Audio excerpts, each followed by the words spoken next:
matter what we do. But I think that if a few children can get headlines all over the world just by not going to school for a few weeks, imagine what we could do together if we wanted to. Every single person counts, just like every single emission counts.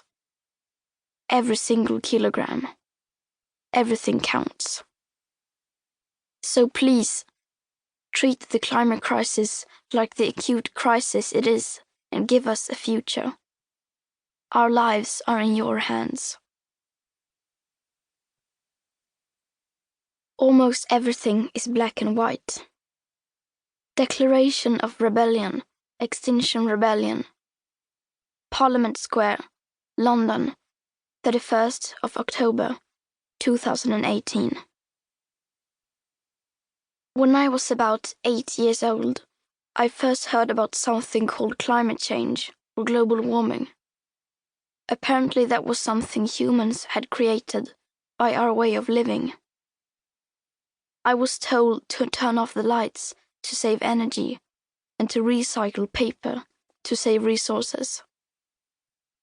I remember thinking that it was very strange that humans, who are an animal species among others, could be capable of changing the Earth's climate. Because if we were, and if it was really happening, we wouldn't be talking about anything else. As soon as you turned on the TV, everything would be about that. Headlines, radio, newspapers. You would never read or hear about anything else. As if there was a world war going on. But no one talked about it, ever. If burning fossil fuels was so bad that it threatened our very existence, how could we just continue like before? Why were there no restrictions? Why wasn't it made illegal? To me, that did not add up. It was too unreal. I have Asperger's syndrome, and to me, almost everything is black or white. I think in many ways we autistic are the normal ones, and the rest of the people are pretty strange. They keep saying that climate change is an existential threat and the most important issue of all. And yet they just carry on like before. If the emissions have to stop, then we must stop the emissions. To me, that is black or white. There are no grey areas when it comes to survival. Either we go on as a civilization, or we don't. We have to change. Countries like Sweden and the UK need to start reducing emissions by at least 15% every year to stay below a 2 degrees of warming target. Now the IPCC says that aiming instead for a 1.5 degrees of warming limit would significantly reduce the climate impact. But we can only imagine what that means for reducing emissions. You would think every one of our leaders and the media would be talking about nothing else. But no one ever mentions it.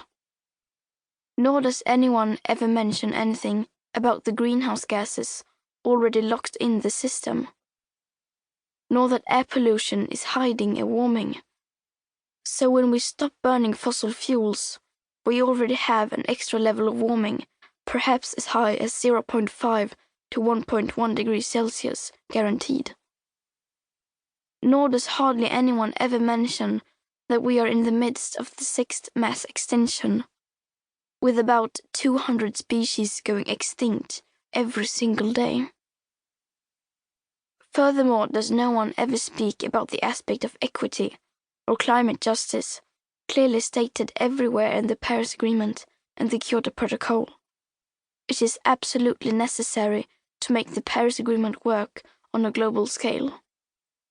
That means that rich countries need to get down to zero emissions within 6 to 12 years at current emission speed, so that people in poorer countries can heighten their standard of living by building some of the infrastructure that we have already built, such as roads, hospitals, electricity, schools, and clean drinking water.